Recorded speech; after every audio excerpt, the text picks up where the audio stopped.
నమస్తే ZB9 news కి స్వాగతం. పెద్దపల్లి జిల్లా కాల్వ శ్రీరాంపూర్ మండల కేంద్రంలోని పరిసర ప్రాంతాల్లో ఐకేపీ మరియు సింగిల్ విండో కొనుగోలు కేంద్రాలను పెద్దపల్లి శాసనసభ్యులు చింతకుంట విజయ రమణారావు సందర్శించారు. నిన్న కురిసిన అకాల వర్షానికి రైతులు వడ్లు తుడిచిపోవడంతో రైతన్నుల ఇబ్బందులు మరియు మామిడి తోటలో వారి సమస్యలను పరిష్కరిస్తామని పెద్దపల్లి శాసనసభ్యులు చింతకుంట విజయ రమణారావు అన్నారు. సంబంధిత అధికారులతో మాట్లాడి రైతులకు మరియు పండ్ల తోట రైతులకు ఇబ్బందులు లేకుండా వారి పంట నష్టాన్ని నమోదు చేసుకుని నష్టపరిహారం అందించే విషయంలో ఎలాంటి ఇబ్బందులు లేకుండా చూడాలని అధికారులను ఆదేశించారు. సందర్భంగా ఎమ్మెల్యే విజయ రమణారావు మాట్లాడారు. కార్యక్రమంలో కాంగ్రెస్ పార్టీ నాయకులు, కార్యకర్తలు, రైతులు మరియు తదితరులు పాల్గొన్నారు.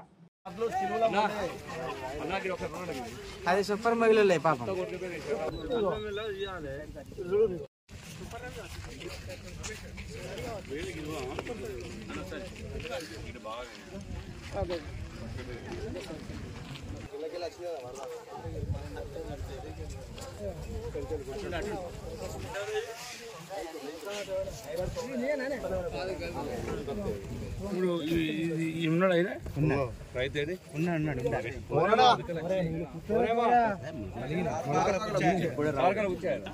కొంచెం ఊరికే మర్రేయించాలి రైతులు చెప్పి నాకైతే మర్రేసినట్టు కనబడుతుంది. బెస్ట్ ఉప్పు నీళ్ళు తల్లి మీకు 4 సార్లు మర్రేస్తే ఇవి కలర్ పోదు, తర్వాత మొలక కూడా ఆగుతుంది.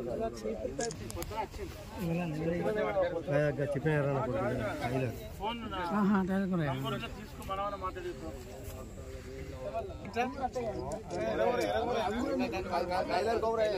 చెప్పినాక నేను మనకు చెప్పి తెచ్చుకున్నాడు ఉమ్మయ్య. అదే విజయంగా మాట్లాడుతున్నా, ఈయనే ఉన్నా నీ వడ్ల కాడ మీరు రాత్రి ఇది ఏంటంటే కొంచెం దీన్ని ఈ వడ్లను అటు ఇటు దంతం ఉంటుంది కదా, పారతోడు దాంతో మర్రేసి కొన్ని మంచిగా ఉప్పు కలిపి నీళ్ళు కలిపితే ఇది ఆ నీళ్ళు కలిపిన మర్రేస్తే కలర్ పోకుండా ఉంటుంది, ముక్క రాకుండా ఉంటుంది. నేను టెన్షన్ వాళ్ళకి అన్నీ నేను మంచి కటింగ్ కిటింగ్ లేకుండా పంపిద్దాం.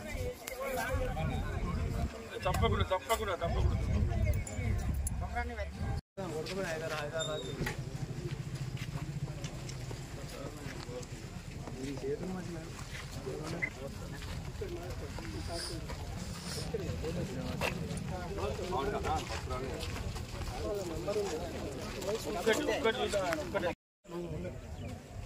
పట్టియాలి, తప్పట్టి అంటాం. వాళ్ళకి ఎంబడే రైతుకి ఇచ్చేయాలి.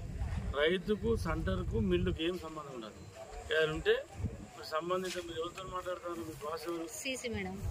శారదా మేడంతో మాట్లాడతారు.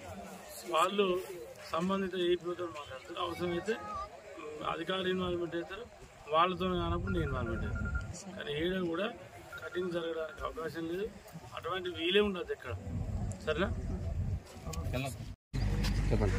శ్రీరాంపూర్ మండల కేంద్రంలో పరిసర ప్రాంతాల ఐకేపీ సింగిల్ విండో కొనుగోలు కేంద్రాల్లో నిన్న జరిగినటువంటి అకాల వర్షంతో రైతులు చాలా ఇబ్బంది పడ్డారు. మామిడి తోటలు కూడా చాలా ఎకరాలలో రాలిపోయినాయి. వాటికి సంబంధించి సంబంధిత అధికారులతో కూడా మాట్లాడడం జరిగింది. రైతులకు కానీ పండ్ల తోట రైతులకు కానీ ఇబ్బంది లేకుండా వాళ్ళకు నష్టపరిహారం అందించే విషయంలో ఎలాంటి ఇబ్బంది లేదు. ఏదో గతంలో లెక్క చూసిపోయి వాటిగానే రాసుకొని పోయి కాకుండా క్షేత్రస్థాయిలో మేము తిరుగుతూ ఉన్నాం కదా. నేను కానీ, సోదరుడు సారయ్య గౌడ్ గారు కానీ, మండల పార్టీ అధ్యక్షులు సదయ్య గారు కానీ, సింగిల్ విండో చైర్మన్ రామచంద్రెడ్డి గారు కానీ, దేవేందర్ గారు కానీ, శివ కానీ, సతీష్ కానీ, రమేష్ కానీ, బాజిరెడ్డి గారు కానీ, మా సోదరుడు మనోహరరావు గారు కానీ అందరం కూడా క్షేత్రస్థాయిలో దాదాపు పరిశీలించాం. ఇటు మామిడి తోటలు కానీ, తర్వాత ఐకేపీ సింగిల్ విండో సెంటర్ 2 కూడా చూడడం జరిగింది. ఎవరైతే రైతు నష్టపోయారో సంబంధిత రమేష్ గారు కూడా ఆయన కూడా తిరుగుతూ ఉన్నారు. తర్వాత పండ్ల తోటకు సంబంధించి జిల్లా ఆఫీసర్ జ్యోతి గారు కూడా 1 గంట 2 గంటల్లో వచ్చి ఇవన్నీ చూసుకొని పోతారు. రైతులు ఎవరు కూడా ఆశ్చర్యపడాల్సిన అవసరం లేదు. రైతులందరూ కూడా ఎవరైతే నష్టపోయారో వాళ్ళకి న్యాయం జరిగే విధంగా 100% ప్రయత్నం చేస్తాం, 100% జరిపిస్తాం.